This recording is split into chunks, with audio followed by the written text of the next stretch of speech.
Justice in the Middle Ages was both brutal and unforgiving.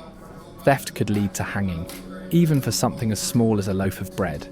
If you were accused of a crime, you might face trial by ordeal, where guilt or innocence was determined by divine intervention. For example, suspects might be forced to carry a red-hot iron in their hands and walk 3 meters. If the wound healed cleanly within 3 days, they were innocent. If not, you'd already be condemned. For lesser crimes, public humiliation was the order of the day. Stocks and pillories were commonplace, and villagers were encouraged to throw rotten food, or worse, at the accused. Prisons, when used, were horrifically unsanitary, often becoming a death sentence in themselves due to disease and neglect. The concept of mercy was virtually non-existent, and the punishments meted out served as gruesome deterrents for would-be offenders. If you weren't born into wealth, your life was one of endless toil and hardship. Most peasants were serfs, legally bound to the land and their lord. Your day began before sunrise and ended well after sunset, spent ploughing fields, harvesting crops, or tending livestock. In return, you kept just enough to survive, with much of your yield going to the Lord and the church, as taxes or tithes. Even in good years, food was basic: coarse bread, watery pottage, and occasional vegetables. Meat was rare for the lower classes, as hunting was reserved for nobles. If crops failed, as they often did due to poor weather or pests, famine was inevitable. Malnutrition weakened entire communities, leaving them vulnerable to diseases, while back-breaking labour took a heavy toll on bodies. For women, life in the Middle Ages was doubly harsh. They were often viewed as morally weak and subservient to men, a perception deeply rooted in religious teachings of the time. Daily life revolved around relentless domestic chores: spinning, weaving, brewing ale, and managing the household. Rural women also toiled in the fields alongside men, while noble women oversaw estates but had little personal freedom. Marriage was rarely about love. Women were seen as property, exchanged in marriages to secure alliances or improve social standing. Childbirth was one of the leading causes of death. Without pain relief or proper medical knowledge, complications often proved fatal for both mother and child. Midwives and herbal remedies were the only resources available, but they could do little against infections or difficult labours. The constant cycle of childbearing, illness and societal oppression left women with little reprieve from hardship. You would also notice that you wouldn't understand a single word. The common folk spoke Middle English, a dialect so foreign that it's nearly incomprehensible to modern ears. The elite communicated in French, and the clergy relied on Latin for prayers, documents and sermons.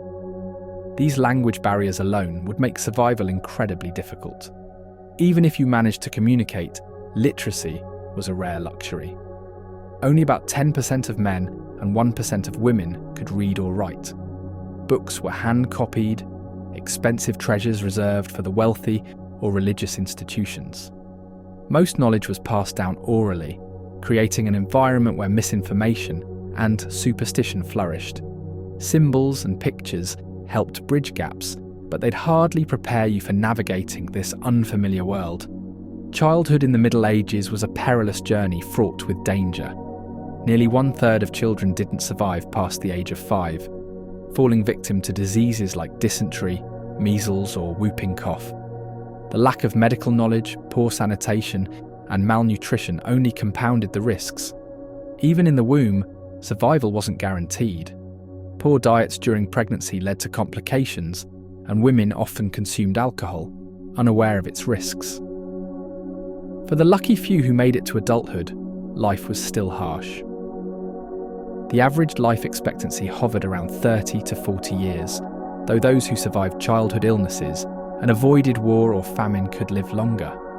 Still, the relentless hardships of the era ensured that few experienced a truly comfortable existence. Medieval Europe was rarely at peace. Wars between kingdoms and local lords were constant, and peasants were often conscripted to fight.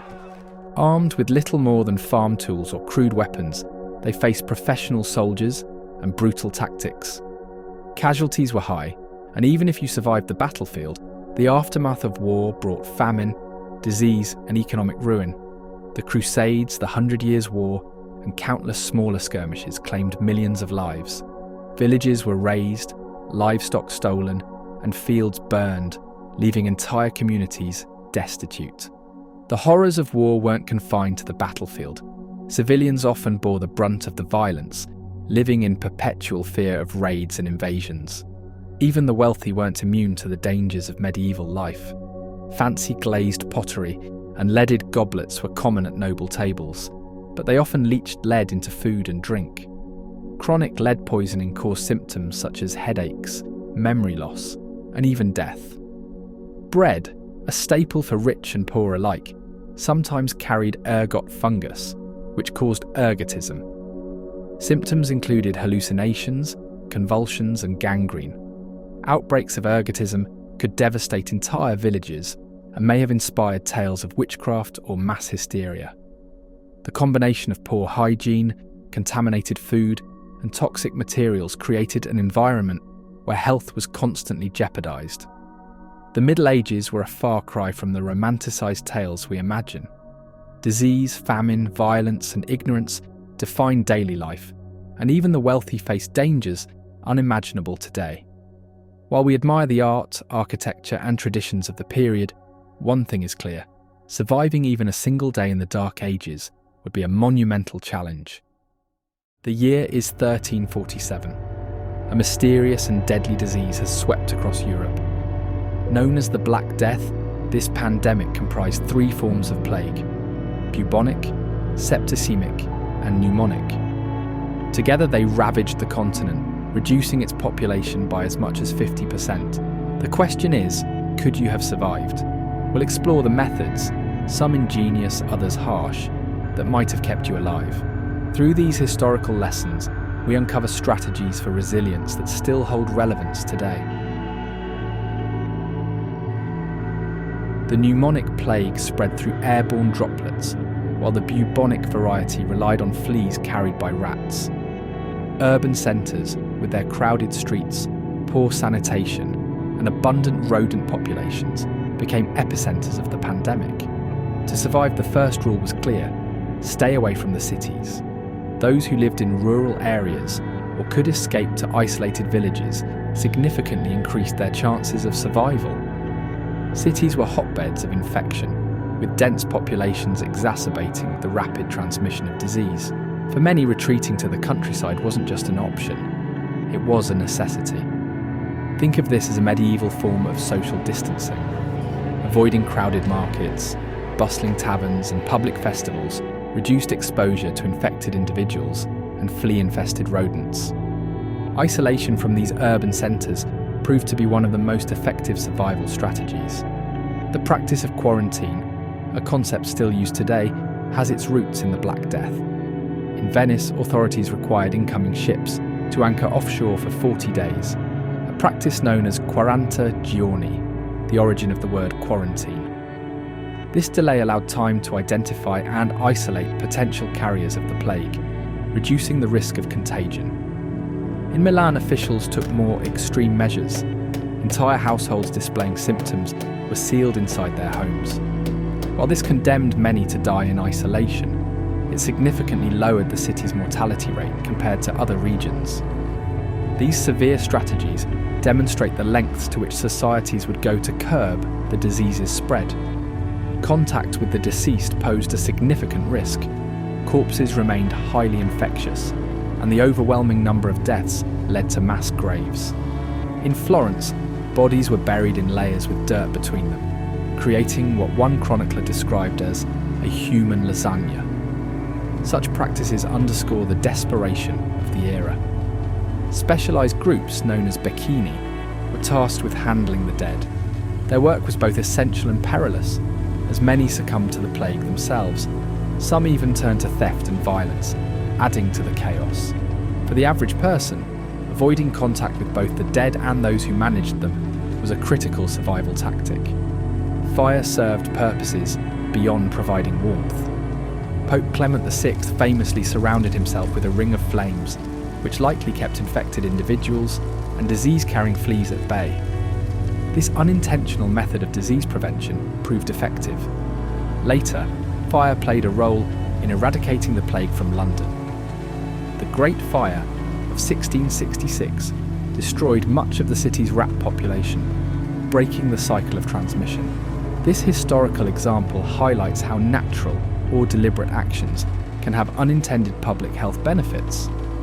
Plague doctors donned distinctive outfits, including bird-like masks filled with aromatic herbs. These masks were intended to filter miasma, or bad air, believed to carry the disease. Though scientifically inaccurate, the protective gear may have offered some defense against flea bites. The leather coats, gloves, and masks represented early attempts at personal protective equipment.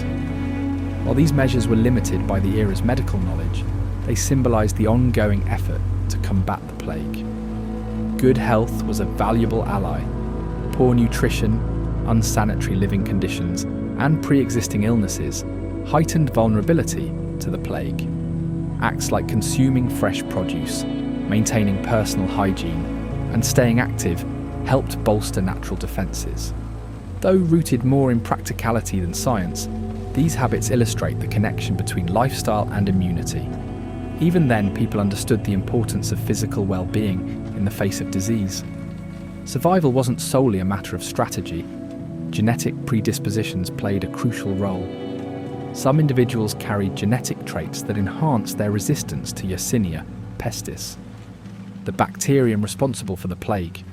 Believing that foul air carried the disease, people burned incense and aromatic herbs to purify their surroundings. While ineffective against infection, these practices reflect early attempts to mitigate environmental risks and provide psychological comfort. The Black Death reshaped Europe and left a legacy of public health practices still relevant today. From quarantines to protective equipment, these historical strategies highlight humanity's ingenuity and resilience. Could you have survived, perhaps with a blend of preparation, adaptation, and luck?